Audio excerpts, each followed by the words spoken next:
Hey guys, welcome back to the channel, welcome to another video. Today's video is another Premier League prediction show. We've got another round of Premier League fixtures that is going to be upon us this coming weekend. And it's another massive round of fixtures at that, affecting the top and bottom of the table and everything else in between. But before we get into all the analysis and all the predictions, I would like to remind you all to please like the video and also subscribe if you're new. Both things are always very greatly appreciated. Now, let's get into the predictions. Okay, first up we've got our lunchtime kickoff that opens up this weekend's rounds of Premier League fixtures. It is at Villa Park and it is Aston Villa taking on Arsenal. Big game for both teams this one. Both want to get back to winning ways. Both suffered defeats to Manchester City last time out, with Arsenal obviously losing that huge midweek clash between the top two teams in the Premier League, as Manchester City managed to leapfrog Arsenal with a win in that game and are now top of the table, albeit via goal difference, whilst Villa of course were heavily beaten by City 3-1 last Sunday. Big game for both clubs and need to get back to winning ways, more so for Arsenal of course, who are still chasing who are now chasing Manchester City for the first time in a long time this season. And obviously they are in need of it more, simply for the reason that A, they're chasing the Premier League title, and B, they are on a 3-game winless streak. It's been a while since Arsenal tasted victory in the Premier League. A couple of weeks ago, of course, they lost to Everton. Last week they drew to Brentford. In midweek they lost to Manchester City. So it'll be a massive game for both clubs. I think Arsenal will get the job done here. I think they will get back to winning ways. I think if they can cut out the individual errors that's letting them down so much and let them down so much in the game midweek, then I do think that Arsenal will get the job done. Although, obviously, it's going to be tough. Villa are no pushovers. And of course, if you like narrative and you like storyline, this is obviously the return of Unai Emery to his former club of Arsenal that he used to manage several years ago. It will be difficult for Arsenal, but I do think they'll get the job done, and that is why I'm going to go 3-1 to the Gunners. Next up, we come to our 3 o'clock games, and first we have got the Bees against the Eagles, or the Bees against Palace, whichever one you want to call it. It is Brentford taking on Crystal Palace. Big game this one. Both teams coming into this game off the back of draws. Both teams drew 1-1 in their respective games last week. This week they face each other, and it's going to be Brentford that are at home. So that means that the Bees are going to be a different animal and a different beast altogether in this game, because Brentford are very, very good at home. They're better at home than they are away. And I do think that this game, whilst obviously no game is ever a foregone conclusion, and Palace are obviously very difficult opposition to face on their day, Palace are coming under a lot of scrutiny and a lot of eyes right now because of how they are winless in 2023, and of course facing a Brentford side when Brentford are at home is obviously going to be very, very difficult indeed, which is why I can only really see one winner in this, in my opinion, and Brentford are going to take the 3 points on Saturday afternoon. As far as our prediction goes, I think the Bees will win this one by 2-0. Next up, with the Amex Stadium, it is Brighton against Fulham. Big game in prospect for these two sides. Two sides that have, I guess you'd say, performed above expectation this season. Despite all the obstacles that have been thrown in Brighton's way, they still continue to go strong, whilst Fulham, of course, have surprised a lot of people with how well they've taken back to England's top-tier division, obviously following their promotion last season. As far as this game goes, big game, like I say, Amex Stadium. Brighton, with the home crowd behind them, might be pretty good away at home. Whilst Fulham, no pushovers away from home, but it's really their home form in which they thrive upon mainly. So it could be very interesting, to say the least. Now, a draw is certainly possible. However, I do think that with the home advantage and with the way that Brighton have been playing recently, I do think Brighton may just scrape this one, and that's why I'm going to give them the edge in this game. And that is why I'm going to say that this game will end 2-1 to the Seagulls. Our next game is the Blues against the Saints. It is Chelsea against Southampton. It's taking place at Stamford Bridge on Saturday afternoon. It's a massive game for both of these sides, of course. You've got Southampton that are battling relegation, in need of points desperately. But you've also got a Chelsea side who are in desperate need of a win themselves. It's been a while since they've tasted victory in the Premier League as well. And of course, coming off the back of a defeat midweek in the Champions League in the first leg of the round of 16 stage to Borussia Dortmund, and then of course last week in drawing a London derby to West Ham, Graham Potter is in need of a win just to give them a little bit of respite from the growing concern amongst the Chelsea supporters. Look, massive game, both teams in need of a win. It could be a bit nervy, it could be a bit interesting to watch, shall we say. I think Chelsea will get over the line in this one, but that's not to discount Southampton. We know that obviously Southampton are very difficult in these types of games where you don't expect them to pick anything up. And obviously, having just sat their manager going into this game managerless, it could be very intriguing to find out. We've seen a couple of new manager bounces as it is. So it's going to be interesting to watch this game unfold before our very eyes. I am going to back Chelsea though. I think they have been a little bit unlucky in recent games not to have picked up anything, and certain looks of bounces of the ball and certain crossbars and post kind of situations haven't really gone in their favour, and when your luck's out, your luck is out. So I do think Chelsea will get the win in this game. But I think it will be a very nervy encounter to say the least. But as far as a prediction goes, I'm going to have to go 2-1 to the home side come the final whistle. Next up, we're at Goodison Park. It is Everton against Leeds United. Obviously, Everton under Sean Dyche will be wanting to bounce back from that defeat in the Merseyside derby to Liverpool on Monday night, in which the Toffees lost 2-0. Whilst Leeds, of course, will be looking to bounce back from that defeat to Manchester United that they suffered on Sunday. Big game for both clubs, obviously, battling relegation, battling hard down there. You've got Everton under their new manager, still trying to find their feet under Sean Dyche, of course, against the Leeds side, who are still managerless, looking for their manager after sacking Jesse Marsh. And obviously have a sort of an interim manager right now in charge of them. If there's anything to go by, obviously Everton's home form has always been rather decent. They can always count on their home support to kind of help them give the edge in these types of games. For Leeds, of course, they might be a bit encouraged by the fact that they did give Manchester United a bit of food for thought in their back-to-back games that they played against the Red Devils last week. Interesting game, this one. A draw seems the likely result. I could also say that maybe Everton might just edge it with the home support. So I'm kind of torn between those two results. But I think I am going to slightly go more for the draw, I think. I'm going to go for the draw. I'm going to say that this game will end 1-1 come the final whistle. Next up, Nottingham Forest against Manchester City at the City Ground. Big game and prospect for both clubs. Obviously, City leapfrogged Arsenal midweek with a win over the Gunners. And are now sitting top of the table via goal difference, of course. Forest go strong at home and kind of wilter away from home, as we saw last week when they lost to Fulham in their last encounter. It's a big game, this one. It's a potential banana skin for Manchester City. We've seen plenty of clubs go to face Forest when Forest are at home, and they've sort of slipped up. We saw it with Liverpool earlier in the campaign. I think Tottenham were given a run for their money. I think more so in the Carabao Cup than in the Premier League. And we've seen a couple of other clubs as well face Forest at home, and the home support that Forest have is incredible. The away support that they take with them is incredible as well, but the home support is where they really thrive, and it's really where I genuinely believe throughout the entirety of this season is why they will stay up, because their home form gives them just the edge in these types of games. So with that being said, this is a very big potential banana skin for Manchester City. But I just feel with City right now, they're just starting to get the wheels turning a little bit. It hasn't been great. It hasn't been convincing, shall we say, or completely convincing by any means. I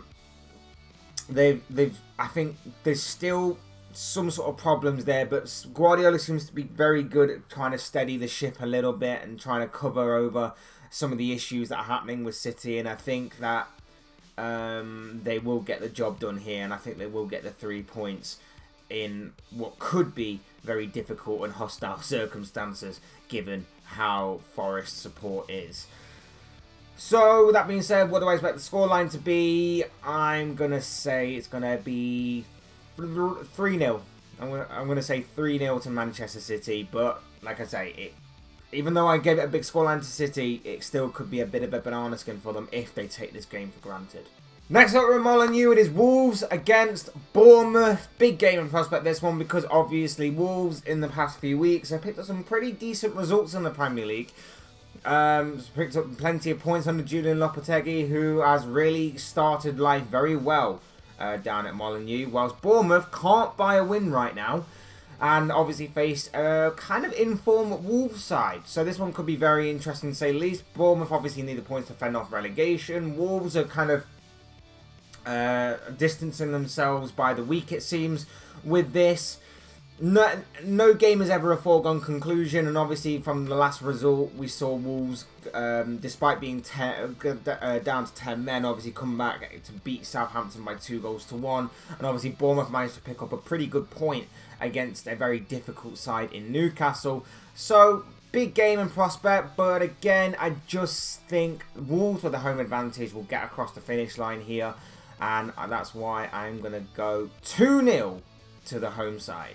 Next up, we're going to skip ahead a little bit now to Sunday's games, and we've got a massive game in prospect at Old Trafford as Manchester United take on Leicester City. It is the Red Devils against the Foxes. It is Erik ten Hag clashing with Brendan Rodgers. It's going to be a big game on Sunday afternoon.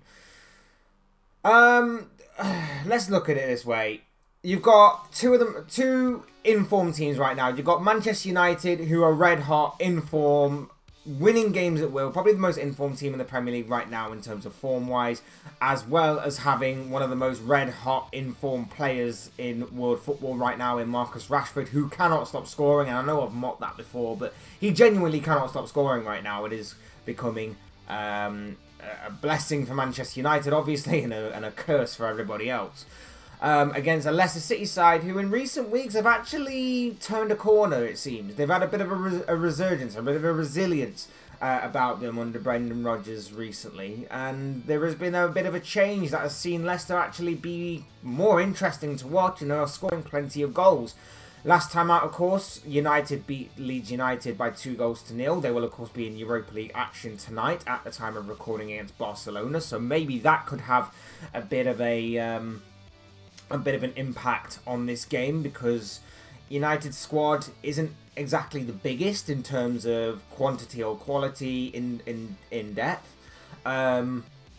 So maybe that could have something on this game as well. But Leicester, of course, are scoring plenty of goals. They managed to absolutely thrash Tottenham last time out by 4-1, and have scored 10 goals in their last 3 Premier League games. So there is something with this game that could make it extremely interesting. As far as a prediction goes, it's going to be very difficult to call, in my opinion. One of the most difficult games to call this weekend. It genuinely could go any which way.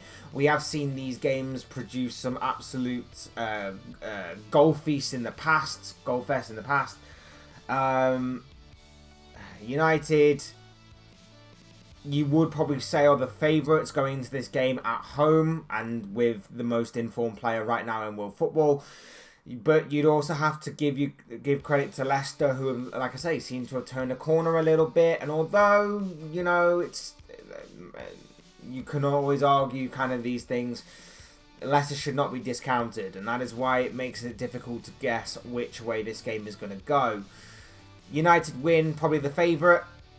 I'm going to say a draw, though. I think Leicester will get a point from this game, and I think that it might have something to do with the fact that United play the extra game midweek when they face Barcelona in the Europa League, which is why I'm going to say that this game will end 2-2 come the final whistle. Our penultimate game on this list sees a massive London derby to be played out on Sunday afternoon. It is Tottenham Hotspur against West Ham. It's at the Tottenham Hotspur Stadium. This one is going to be very interesting to watch indeed. You've got Tottenham that are in need of a win. Then they're in need of bouncing back from defeats midweek to AC Milan in the Champions League. And of course a defeat last week, and a heavy defeat at that, to Leicester City, against obviously a West Ham side that are just going about their business. They haven't pulled up as many trees this season as they have done in previous years. They've been a little bit underwhelming, a little bit underperforming than we've come to know of them in the past few years. But I think they might be fancying their chances here against the Tottenham side who, like I say, I know that they're best. They're not looking great. There's something definitely wrong there. And like I say, I think West Ham will definitely fancy their chances of getting something in this big London derby, as they normally tend to do. They normally tend to be a thorn in the sides of these kinds of teams in these kinds of situations. And I think we might see that here again. Obviously, Tottenham's match winners in Harry Kane, and not so much this season, but we know that he can spark into life at any moment. And Heung-min Son will obviously be vital. You've also got Kulusevski, you've got sort of Richarlison there, who's yet to score a goal this season in the Premier League for Spurs. And obviously the new boy Danjuma. So Tottenham's attacking options, there's definitely plenty. But for West Ham, we know what they've got. We know that they're going to be difficult to beat. We know that they've got a few players in there that can hurt Tottenham themselves. Bowen, Skamaka, so on and so forth. Be very interesting to watch. Be very interesting to see how this game goes. Obviously, you would probably back Tottenham more so being at home, having them kinds of match winners in their squad. I just think maybe with the extra game midweek could play a part in their preparations, and I think that West Ham might just get something from this game anyway, which is why I'm going to say that this game will end 2-2 come the final whistle. And finally, what I believe to be the biggest game of this round of fixtures, the main event of this upcoming round of Premier League fixtures. We had to go back to Saturday evening. Our evening viewing is going to be at St James's Park for Newcastle taking on Liverpool. Big game in prospect, this one, obviously, for very obvious reasons. And also, this is a Premier League classic.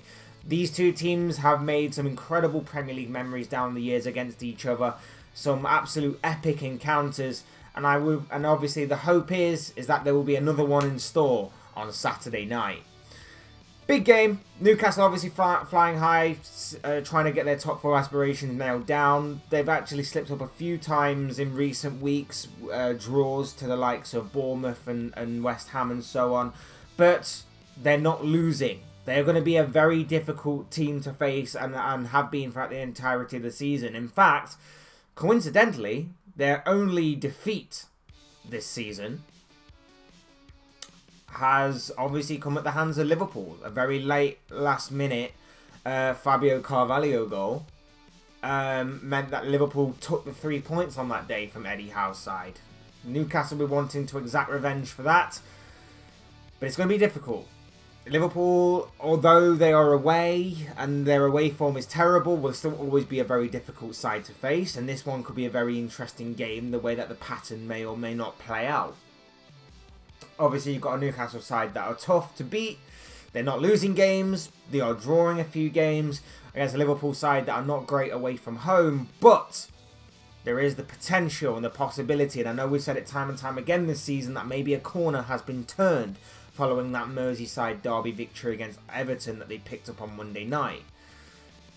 Again, maybe, maybe not. We have been here time and time again in which we've said that Liverpool season might turn around, and then it hasn't happened. So this is going to be very interesting to obviously watch and look out for as the game goes on. But this one should be a very intriguing game. Match winners on both teams. Big players returning for Liverpool, of course. And obviously big for Newcastle as well in terms of the players that they have at their disposal and can obviously cause damage to that Liverpool back line. As far as a prediction goes, look, Newcastle winning this game wouldn't shock me. Genuinely wouldn't shock me given how Liverpool's season's gone and obviously how well Newcastle have been playing. It genuinely wouldn't shock me if Newcastle win this game. It also wouldn't really shock me if there's a draw. I think a draw to me is probably the likely result. The very much likely result, shall we say. A Liverpool win. Look, I'll always back my team no matter what and demand a win. But I am going to go with the more favourable option of a draw. I am going to say that this game will end in a draw, and I'm going to say that this game will end 1-1 come the final whistle. But of course, as I always say, these are just the thoughts, comments, opinions, but most of all, of course, predictions of this guy. I want to know what you guys think. What do you make of all the games that are coming up in this weekend's upcoming round of Premier League fixtures? What are your own thoughts, your comments, opinions, but most of all, of course, your predictions. I'm sure they'll all make for interesting reading down below in the comments section, of course. Fantasy football managers, who do you see having a good week? Who do you see having a bad week? Who are you putting into your squads? Who are you taking out of your squads? That stuff could all make for interesting reading as well down below in the comment section as well. But most of all, of course, I do want your predictions on what is set to be another interesting and exciting week of Premier League action for us to feast our eyes and sink our teeth into. Otherwise, hit that like button on the way up if you enjoyed the video. Subscribe if you're new or want to see more content like this. Both things will always and forever be greatly appreciated. And as always, thank you all so much for watching and listening. I've been Fletch. This has been another Fletch Talks video, and I'll see you all again soon in another video.